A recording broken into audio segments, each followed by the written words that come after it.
Eu acho que quando a gente fala de distopias, né, distopias no cinema, a gente ainda tá muito atrelado com a memória de franquias como Jogos Vorazes, Maze Runner, né, as franquias de distopias adolescentes, onde eles vão lá, através de revoluções, tentar salvar o mundo, salvar a sociedade, salvar os amigos, família, sei lá. E que veio, né, teve esse momento no cinema, teve esse momento aí onde essas franquias, elas meio que tentavam meio que se imitar, assim, todas tentando imitar um sucesso uma da outra, né? Ali veio Jogos Vorazes primeiro, sempre ali meio que no vácuo pós-Harry Potter, digamos assim, né? E pós-Crepúsculo também, porque era uma vertente diferente que explorava as IPs, né, dos livros, né, as franquias literárias, mas também que passou. E eu acho que hoje, até mesmo nas séries, a gente não tem mais tanta distopia assim, adolescente ou não. Talvez porque a nossa realidade já esteja distópica demais, a gente não precisa de mais distopias, mas é aquele gênero que ele parece que sumiu um pouco, assim, ainda que seja um gênero que ele tá aí há muito tempo e ele não vá desaparecer, obviamente, né? E agora, quando a gente coloca o Stephen King na equação, quando a gente fala uma distopia de Stephen King, a gente pode esperar algo diferente. E eu acho que A Longa Marcha, Caminho ou Morra, ou The Long Walk, filme que adapta um livro do Stephen King que ele escreveu sob um pseudônimo do Richard Bachman, ele é uma obra que ele é uma distopia, ele é adolescente, mas ele traz um tom diferente, ele traz uma ideia diferente, que não vai tanto para esse lado mais da grandiosidade, de salvar o mundo, e também aposta mais numa ideia que é mais palpável, mais executável, que poderia estar acontecendo agora, do lado de fora, sabe? Assim, tipo, a gente olhar pela janela e ver 50 jovens caminhando e não sendo crossfit, sendo o que a gente vê no filme, que basicamente traz uma premissa aí onde 50 rapazes, eles precisam caminhar, né? Eles tem uma marcha obrigatória do governo, onde esses rapazes, eles são voluntários, e aí qual que é a grande sacada? Eles vão caminhar numa velocidade de 5 quilômetros por hora. Não pode andar mais lento que isso, senão você leva uma advertência. Se você não mudar, não voltar a andar, ficar parado ou novamente ficar abaixo dos 5 quilômetros, você leva uma segunda advertência. E se isso se repetir mais uma vez, se você levar uma terceira advertência, você morre. Ou melhor, né? Você é assassinado. E aí, basicamente, é uma caminhada sem linha de chegada. Eles vão, os 50 andando, e até serem eliminados e sobrar um, esse último ganha uma bolada de dinheiro e ele também tem direito a pedir um desejo, né? Ele tem que fazer um pedido para o governo que, em teoria, o governo não pode negar, exceto se for, sei lá, para interromper a marcha, se for para mudar alguma política já existente. Existem umas regrinhas que o filme vai explicando aos poucos. E isso não é só interessante pela maneira que é uma distopia diferenciada, mas também pela forma como Stephen King ele sempre trabalha muito bem o psicológico dentro das diversas situações que ele cria. Então, o Iluminado tem toda a criação ali do hotel, é mal assombrado e tudo mais, mas é voltado para falar do psicológico do protagonista. Carrie também fala muito ali das pessoas, de como as pessoas agiam com ela, de como a mãe dela agia com ela, então também volta-se muito para a questão do psicológico. O Nevoeiro também foi adaptado para os cinemas ali de um conto do Stephen King, é um dos que mais brinca com essa ideia, né? Porque tem monstros, tem toda essa questão, mas a gente fica centralizado no grupo que tá refém ali no mercadinho e como essas pessoas passam a se comportar mediante o fim do mundo. Então, assim, o Stephen King, ele cria situações, muitas vezes ele não tá nem aparentemente interessado em elaborar essa situação, o próprio Nevoeiro, a gente não fica vendo os monstros, mas sim elaborar a questão psicológica dos personagens. Talvez por isso muita gente não goste tanto dos finais do Stephen King, né? É conhecido por não fazer bons finais. Mas aqui em A Longa Marcha, não falando do final, mas é um filme que eu acho interessante porque ele consegue traduzir para o filme muito essa ideia da questão de como o psicológico acaba sendo importante aqui nessa história. A gente tem a direção do Francis Lawrence, diretor que ele é conhecido pela franquia Jogos Vorazes, então ele fez aí desde o segundo Jogos Vorazes, o Em Chamas, ele fez o Em Chamas, A Esperança parte 1 e 2, e ele também fez o spin-off, né, A Cantiga dos Pássaros e Serpentes, e também fará o próximo Jogos Vorazes. E aí é um cara que faz muitos Jogos Vorazes, e esse aqui quase que não deixa de ser também um tipo de Jogos Vorazes, né, que tem uma ideia parecida, só que a execução é completamente diferente e muito boa. E é legal justamente porque é uma distopia, né? O Jogos Vorazes aí também é uma distopia, mas é uma distopia com todo, né, jogada na cara da gente, a gente entende como aquele mundo funciona. Aqui, o foco é muito mais intimista, a gente não tem uma explicação, toda ali, um comercial, um vídeo, sei lá, uma cena para explicar por que aquele mundo é desse jeito, né? Por que os Estados Unidos é os Estados Unidos daquela forma. Mas isso vai se construindo muito através do imaginário, isso vai se construindo muito através de pequenas frases, através de relatos, através de memórias, de até delírios que eles vão tendo ali no meio do caminhar. E aí a gente vai entendendo como os Estados Unidos ele passou por uma guerra, os Estados Unidos ele está numa situação financeira, numa crise muito grande, então a longa marcha ela é transmitida para outros públicos, né? Que então tem uma questão ali do entretenimento voltado para esse sofrimento, tem toda uma questão de um governo fascista, um governo que proibia livros, isso é citado, eu acho isso um aspecto muito interessante, muito importante para a gente entender não apenas a motivação do protagonista, que é o Ray, que está ali, né, que é um dos voluntários para a longa marcha, mas também para a gente conseguir imaginar o que é esse mundo, né, imaginar como os Estados Unidos, o que levou os Estados Unidos a se tornar o que ele está ali no filme. E tudo isso sempre se voltando para uma vertente muito crítica, muito ácida. Porque o Stephen King ele escreveu A Longa Marcha em 1967, ele foi publicar muito tempo depois ali, como Richard Bachman, mas ele escreveu em 1967 como uma crítica para a Guerra do Vietnã, então para uma crítica para as campanhas pró-guerra, né? As campanhas ali, o marketing de guerra, sabe? Que meio que romantiza e tem toda uma lógica de venham pra guerra, vocês vão ser heróis, vocês vão lutar pelo país. E o Stephen King ele joga essa lógica para a longa marcha de uma maneira crítica. Então a gente tem toda essa questão do governo, né, autoritarista, um governo que coloca, né, aponta essa coisa da longa marcha como um voluntariado, vocês são voluntários para a longa marcha. Isso acaba gerando até um debate, um diálogo ali, que eu acho bem interessante, que reflete essa questão. Será que são mesmo voluntários ou se você acaba sendo obrigado a se voluntariar, porque se você não se voluntariar, você é o covarde, você é o excluído, sabe? Todo mundo está se voluntariando, você também.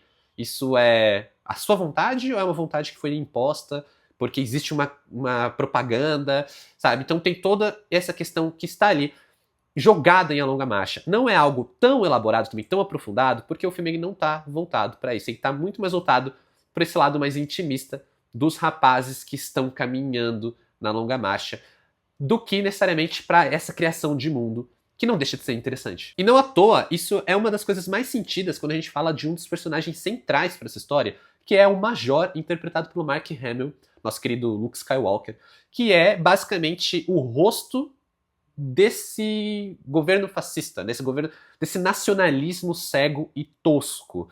Não que ele seja realmente o rosto ali, talvez, para aquele mundo, mas porque, dentro da lógica do filme, a gente não conhece um outro militar, um outro líder que represente esse movimento, exceto esse major, que é o cara que vai ali tocar a longa marcha, que vai ficar ali falando frases de efeito, que vai ficar ali sendo da forma mais caricata possível o símbolo desse nacionalismo que está incentivando os jovens a continuar correndo. E aí os caras mandam ele se ferrar, né? Os caras xingam ele, isso mesmo, é disso que é feito um adulto, disso que é feito um homem, é isso o comportamento que a gente quer. Aí os caras viram pra ele, tipo, mostra o dedo pra ele fala assim, exatamente, garotos, é isso mesmo, isso que... Sabe, é muito cego, é muito tosco, é muito caricato, ao mesmo tempo que ainda é raso, porque o filme não quer se aprofundar nesse lado. O filme quer apenas mostrar, pincelar essa ideia e debochar dessa ideia. De muitas maneiras, A Longa Marcha é um deboche para esse nacionalismo cego que está se mostrando tão presente ali nessa coisa de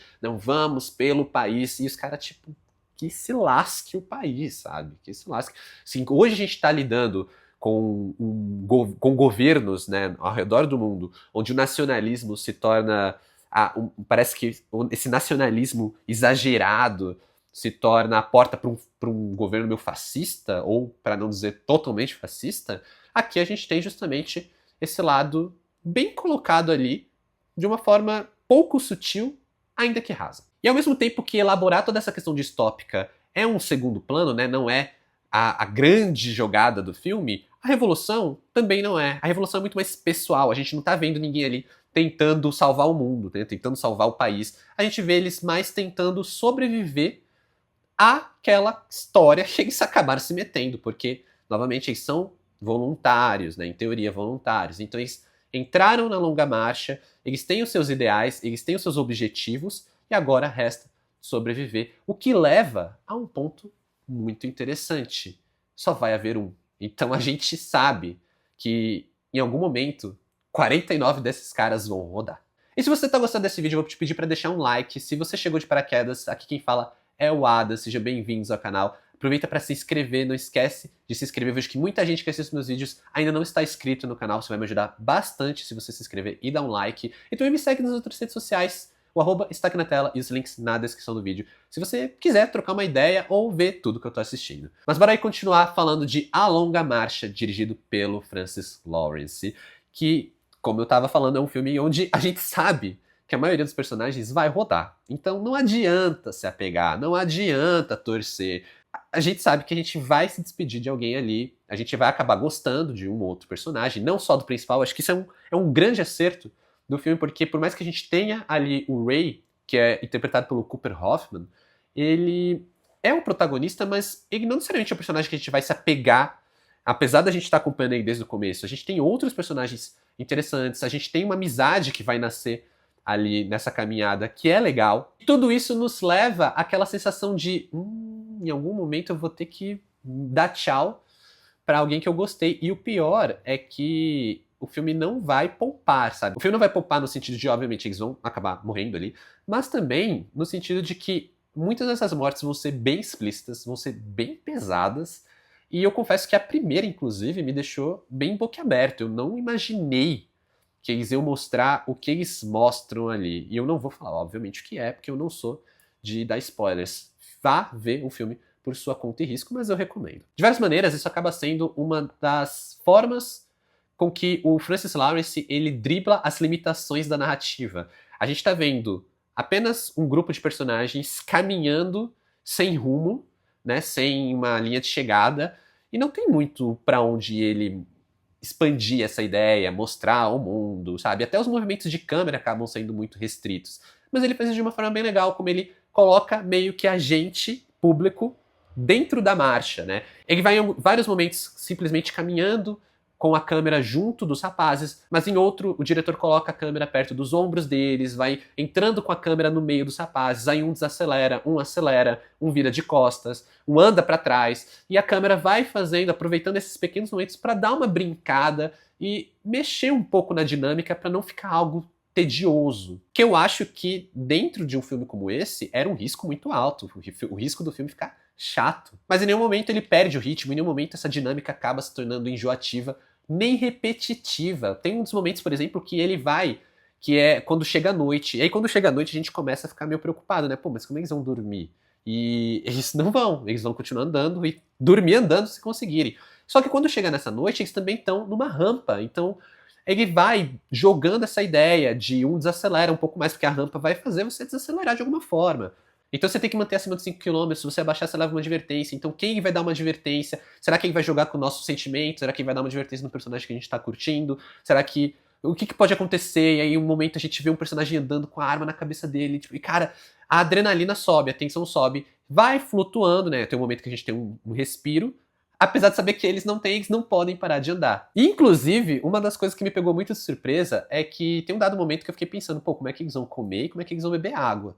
Porque eles podem simplesmente, né, por causa da sede e da fome, eles morrerem, eles desistirem. E aí, nesse momento, um dos rapazes, ele tá tomando água de um cantil e ele fala, tipo, ei, número tal, né, que tem um número de identificação, cantil. Aí vem o soldado e dá um cantil cheio pra ele. Fala, então eles têm uma água infinita, vocês podem ir tomando água. Mas e pra ir no banheiro?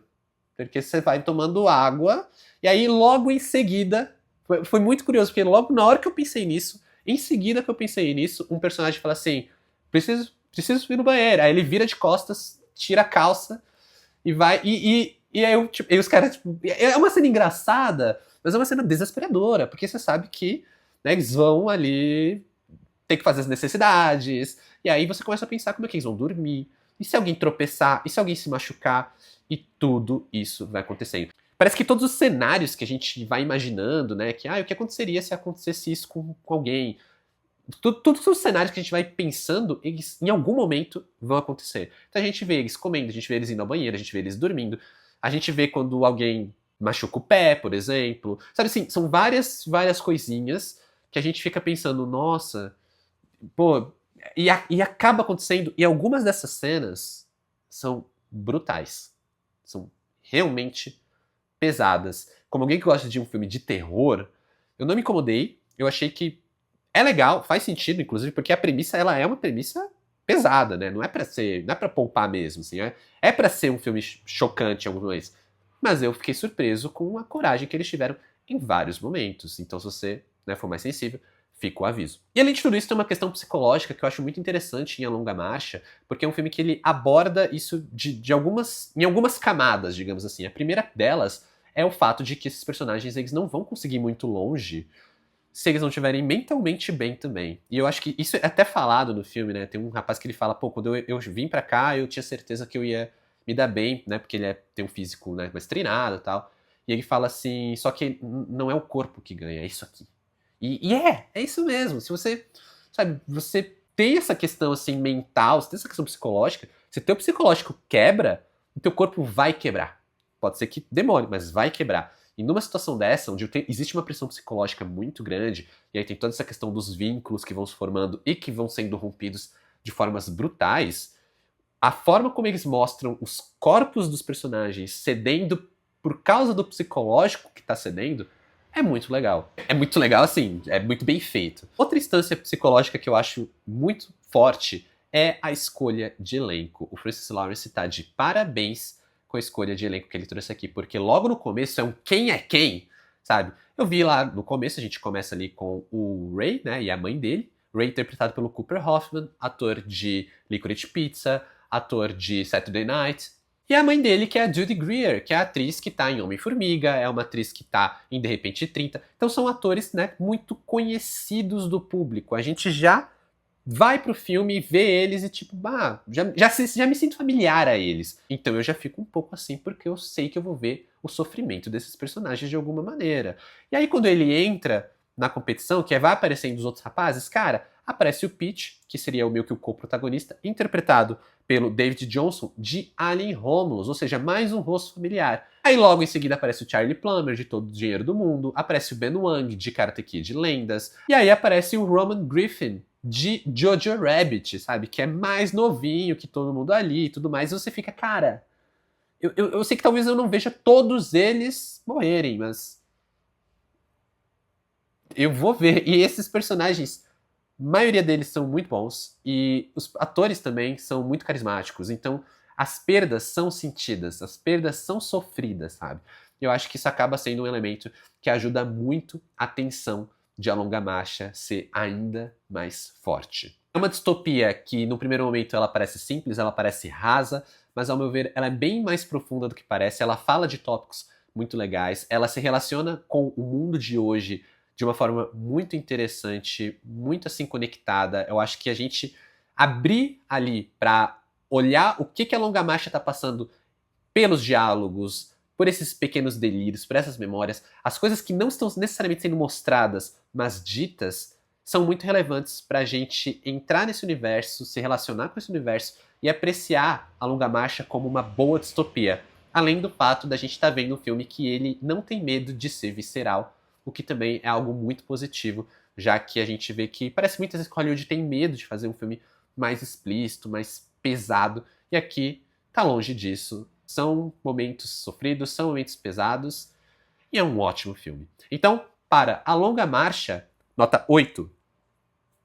É uma das grandes surpresas, eu não estava esperando A Longa Marcha esse ano, não era um filme que estava no meu radar. Quando eu vi e vi que era a adaptação do Stephen King com direção do Francis Lawrence, eu confesso que eu fiquei animado. É a segunda adaptação do Stephen King esse ano, né? A gente teve A Vida de Chuck lindíssimo, filmes completamente diferentes em tons. Já que A Longa Marcha ele é muito mais brutal, muito mais sério, e é distópico, né? O que até me lembra Uma Batalha Após a Outra, do PTA, comentei recentemente aqui no canal também. Mas é isso, quero saber de você, o que você achou de A Longa Marcha, comenta aqui embaixo, ou comenta a sua expectativa se você ainda não viu. Como sempre, muito obrigado por assistir esse vídeo até aqui, valeu, falou e até mais.